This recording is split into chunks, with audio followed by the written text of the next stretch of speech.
to turn the evening over to Kathleen Holt, who's the editor of Oregon Humanities, and I think she'll talk a little bit about this new issue and introduce our readers tonight. So please join me in welcoming Kathleen. Thanks, Roberta and Sally, and for letting us have this event in your lovely store. And thanks to all of you for coming out tonight. It's great to see you here. And I'm excited about this evening. We're going to be joined by three of the writers from the magazine, The Look Issue, and they'll be reading some of their work. As most of you know, the Oregon Humanities magazine is a publication of Oregon Humanities, and we're an independent nonprofit affiliate of the National Endowment for the Humanities, and we're also a partner of the Oregon Cultural Trust. So our main goal is to connect Oregonians to ideas that change lives and transform communities. And the magazine is just one way that we do this. We also sponsor programs and grants and events statewide. And I'm sure you noticed on the way in there's a table set up there. So I hope on your way out you will stop and pick up some of our material before you leave tonight and sign up for our monthly newsletter. And there are also several Oregon Humanities staff and board members in the audience, if you could just put your hands up. If you have any questions about the organization, I think you should come and talk to us, and we'd be happy to tell you more about the work that we do. So those of you who are regular readers of the magazine probably noticed that the Look Issue has a new look. And it is the first issue of a redesign that we hope will help us to better meet the needs of the organization. It will make it more possible for us to cover the wealth of humanities work happening around the state, but it will also continue to offer fresh insights and perspectives on particular themes. And as the editor, I've been really lucky to work with some of the state's best writers, storytellers, artists, and thinkers. And I'm glad to be here with three of them tonight who will be reading for you, and then answering any questions you might have afterward. So first, I'd like to introduce Scott Nadelson. He's a professor of creative writing at Willamette University, and he's the author of two short story collections, The Cantor's Daughter and Saving Stanley, which are both published by the wonderful Hawthorne Books, which is right here in town. And for those of you who are fans of Scott's work, you'll be glad to know that his next collection is due out next fall. It's called Aftermath. And this particular prompt, I've been thinking about this notion of forbidden looking for a long time, so this was a perfect fit for me. The essay's a little bit long for me to read the whole thing, but I'm going to read the opening two sections, and I'll skip a couple sections and read the end. And it's called Go Ahead and Look. I was maybe 8 or 9 years old, sitting with my family at the Hunan restaurant in Morris Plains, New Jersey. It was a weekday evening in winter, the place raucous with kids and businessmen, no different than the dozens of times we'd been there before. We were in a booth beside a bank of windows, and outside it was dark enough for me to see my reflection in the glass. I enjoyed watching myself as I ate, making faces and tracing the movement of food down my throat. But then, just as I took a bite of spare rib, I heard a woman's voice behind me, not much more than a whisper. I hope you choke on it. The voice was slow and deliberate, full of anger, weighted with a bitterness deeper than any I'd encountered before. And this startled me even more than the words themselves.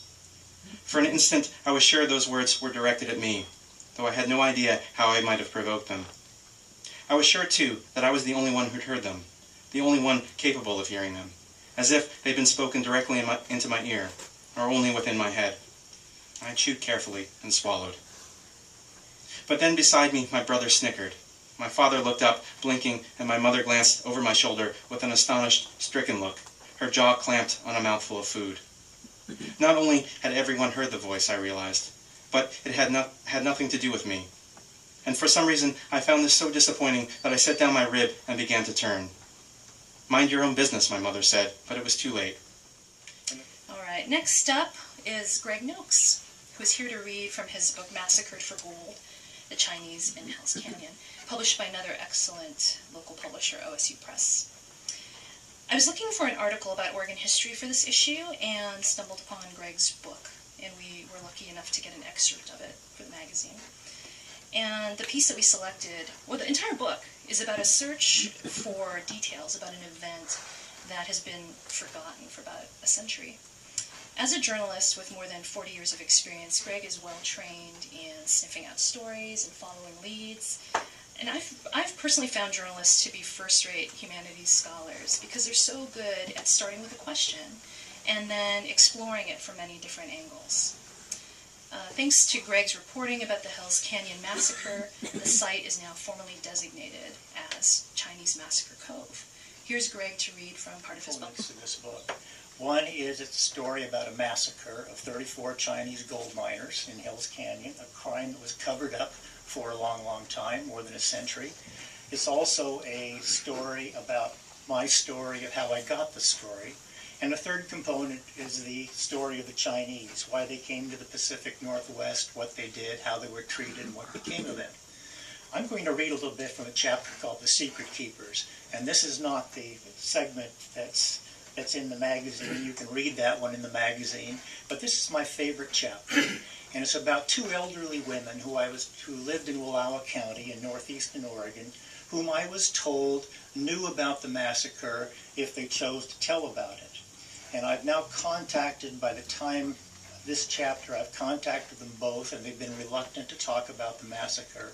But I kind of keep plugging away. I haven't alienated them, and they continue to talk to me.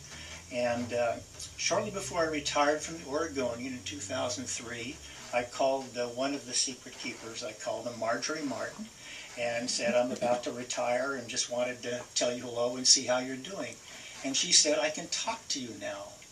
And so this was a revelation to me. So as soon as I could get up to Wallowa County, I did. And I went to her house. And I'm not going to read the whole chapter. I'm going to read the excerpts from it. I didn't know what Martin wanted to tell me, but I hoped to learn from her an answer to the question that continued to bedevil me. Why would a gang of outwardly respectable ranchers and schoolboys plot the slaughter of nearly 36 defenseless Chinese when they easily could have robbed them without the bloodshed? Frank Vaughn's explanation that the Chinese were killed because they refused to loan the gang a boat was laughable. Finally, I'm pleased to introduce Christine Dupres. Chris, who is Cowlitz Cree, has worn many hats in Portland, from her work with the Lewis and Clark Graduate School of Education and the Native American Youth and Family Center, to her role as a board member of Oregon Humanities. Like Greg's piece, Chris's essay is about a search, but this one is personal, and it's one that the narrator stumbles into through an encounter with art. And what we loved about this essay was the way it moved from the baskets at the museum to uncovering a family's hidden history discovered in drawings, and ultimately to an empowering and inspiring end. Welcome, Chris. So, I don't want too much preamble, but I do want you to know that I'm part of an urban Native community, and I see a lot of my sisters and my brothers in this audience, and that's so encouraging to me. It is a struggle to be part of a Native urban, or be a part of an urban Native community, right? Most of us are far away from our tribes for a lot of complex reasons, but we don't forget the people there, and we never forget our families. But sometimes we don't even have a chance to remember what it is that we are. And I have, for a long time, repatriated, sought out, thought long and hard about my identity. And so tonight I bring you a little story, just a little story about that. I'm Cowlitz and Cree, and this is a story for my children. I also love to share with you, if you haven't seen it, this beautiful picture. That's my grandma right there. And my Aunt Celeste, my Grandma Rose, Peter. Okay. Albert's on the far right.